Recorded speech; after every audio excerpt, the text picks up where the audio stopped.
तुम्ही पाहताय राज्यातील आजच्या महत्त्वाच्या ठळक बातम्या। काँग्रेस ठाकरे गटात मुख्यमंत्री पदावरून जुंपली। निकालानंतर काँग्रेसचाच मुख्यमंत्री होणार नाना पटोले यांचा दावा। तर खरगे व राहुल गांधींनी पटोलेंचे नाव जाहीर करावे, संजय राऊत यांचं वक्तव्य। मुंबईत 56% महिलांचे मतदान, 44% बहिणींची मतदानाकडे पाठ। मुंबईत एकूण मतटक्का 54.52%। राजकारण डोक्यातून काढले, आता लढाई आरक्षणाची, मनोज जरांगे पाटील यांचं वक्तव्य। आमदारांनी दगाफटका केल्यास गय नाही। 10वी व 12वी परीक्षांचे अंतिम वेळापत्रक जाहीर। 12वी 11 फेब्रुवारी पासून तर 10वी 21 फेब्रुवारी।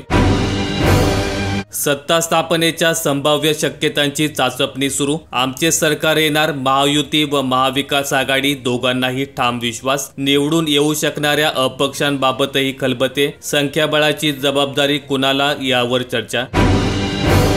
निकालाचा पहिला कल उद्या सकाळी 9:30 वाजता। राज्याचा मतटक्का 66%वर, कोल्हापूर 76.63% तर गडचिरोली 73.68% मतदान।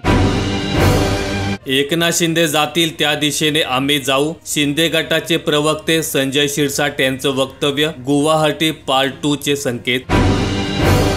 लाच प्रकरणी अदानी यांच्या अटकेचे आदेश। ऊर्जा प्रकल्पांच्या कंत्राटासाठी अमेरिकेत अधिकाऱ्यांना 2110 कोटींची लाच दिल्याचा आरोप। अन्य आरोपींमध्ये अदानी यांच्या पुतण्यासह 8 जण। गुंतवणूकदारांची फसवणूक केल्याचा आरोप। काँग्रेसच्या हालचाली वाढल्या, निवडून येण्याची शक्यता असलेल्या बंडखोर नेत्यांशी संपर्क सुरू। महायुती 15 पैसे तर महाविकास आघाडी 6 रुपये। सट्टा बाजाराचा अंदाजही महायुतीच्या बाजूने, भाजप मोठा पक्ष। राज्यात 1995 ची पुनरावृत्ती। बहुजन विकास आघाडी, मनसे व शेकापवर दोघांचे लक्ष। बंडखोर अपक्षांचे भाव वधारणार।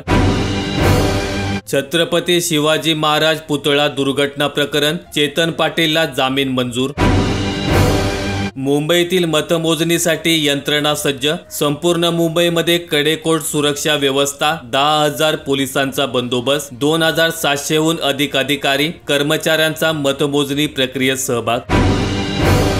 KYC नाही म्हणून बँकेचे खाते फ्रीज करू नका, RBIने सर्व बँकांना खडसावले। उद्या दुपारी 3 पर्यंत निकाल हाती। विधानसभेच्या मतमोजणीसाठी जिल्हा प्रशासन सज्ज। सकाळी 8 वाजता मोजणीला सुरुवात। 465 फेऱ्या होणार। दिल्लीकरांचा सुटकेचा निश्वास, हवेच्या गुणवत्तेत किंचित सुधारणा।